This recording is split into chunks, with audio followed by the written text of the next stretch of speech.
on the land, who were residents of Maryland and Virginia, who had the right to vote, lost it when, in fact, this city came under the jurisdiction of the Congress. The framers of our Constitution did not mean to have a capital city, which was disenfranchised. Here we're fighting for the right of people in Iraq to have the vote, to put up a purple finger.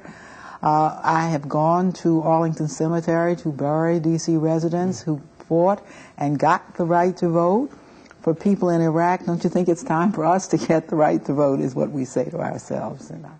And we think it is, and we think the Congress is close to giving us that right after 2 centuries. Yes. And I do want to bring up a touchy subject, more on a sensitive back note.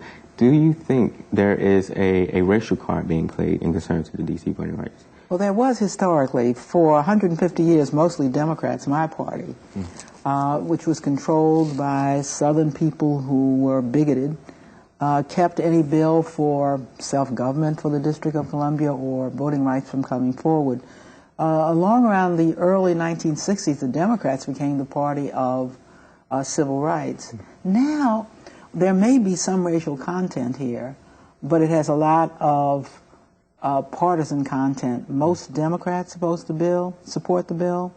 Most Republicans in the House did not support the bill. But interestingly, Anthony, 61% of the American people, according to a recent Washington Post poll, support the bill, and they are equally divided between Republicans and Democrats. To be an American today is to want everybody who pays taxes and fights and dies in wars to have representation. So I'm confident that if the members of the Senate simply listen to their own constituents, we will get the vote as we have deserved all these years. Okay, and Congressman, I have to ask, I really do, if this process continues to become a setback, are you going to continue the fight to make sure that D.C. voting rights happens? This is a fight that has to be kept until it is won. I'm a third-generation Washingtonian.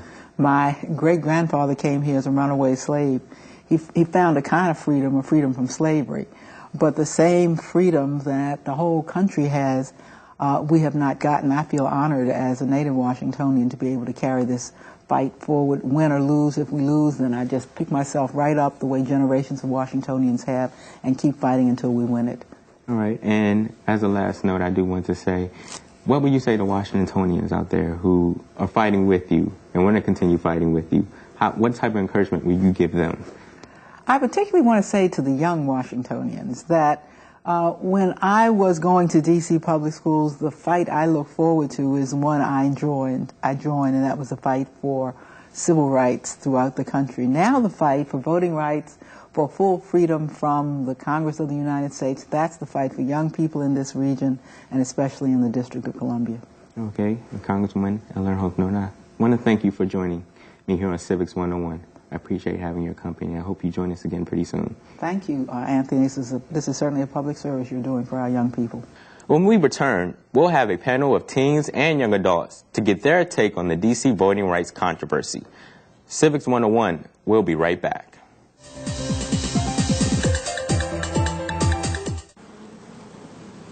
Those, locusts? What? Those locusts? Yeah. I'm throwing rocks at some stuff, and next thing I know, locusts. Sounds like bad karma. You should try volunteering or walking a little old lady across the street or, something good. Interesting. Stay on the universe's good side. Volunteer, vote, get involved. Tick, tick, tick, tick, tick, tick, tick. Massive heat waves. Heat waves. Tick. Severe droughts. Tick, tick. Tick, tick, tick. Devastating hurricanes. Tick, tick, tick, Tick, tick, tick, tick. Our future is up to you. Tick. Go to fightglobalwarming.com while there's still time.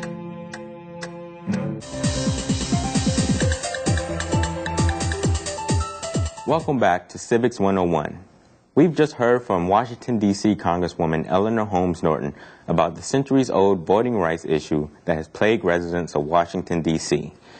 In case you're just tuning in, because of a political deal dating back more than 200 years, none of Washington, D.C.'s residents have a voting voice in Congress. We wanted to know what teens and young adults think of this as they themselves prepare to exercise their constitutional rights to vote. Joining me from the Civics 101 newsroom is our peer panel, Michael Clark, Ori Darty, and John Rios. How are you guys doing? Doing good. Thank you for having me, Anthony. Good. What do you guys think of this? Well, personally, I think voting rights is a very important issue, not just locally, but nationally. And in my former capacity as youth mayor of D.C., I definitely saw firsthand, and as a long-time resident, lifelong resident of the city, I saw and have experienced firsthand, you know, the disenfranchisement that we go through every day. You know, this was not the original intention of our founding fathers for 600,000 residents to live in the city, the nation's capital no less, and have no right, no voice in Congress. I think that that's a disgrace nationally, and, you know, it's something that, it's a civil rights issue that needs to be addressed. It's something that every citizen should take as a serious issue and take a stake in changing. All right. I think it's very important for the D.C. residents to have a voting right, just because it's very important for elections that are coming up in 2008. We need a vote, and we have so many people that are residents in the D.C. area, and their vote counts. Their voice is important nationally and locally, so I think it's very important to have. Now, there are many soldiers in Iraq right now who are DC residents, and they don't have a voice. They fight in war, but they don't have a voice in Congress. To me, that's unfair. Okay, and would this keep you from moving into D.C.? Personally, I think Washington, D.C. is a great city. I know for a fact, like every city, we may have our issues. I think that this is a fight that is not exclusive to D.C., but I think that D.C. is a great city. And I mean, I would never change my mind about living here. You know, I'm a resident for life, as much as I can help that. I would certainly move out of D.C. just because I'm not able to vote as a resident. I pay my taxes, but I'm not able to vote. It seems so unfair. So definitely it keeps me from coming to D.C. and everything.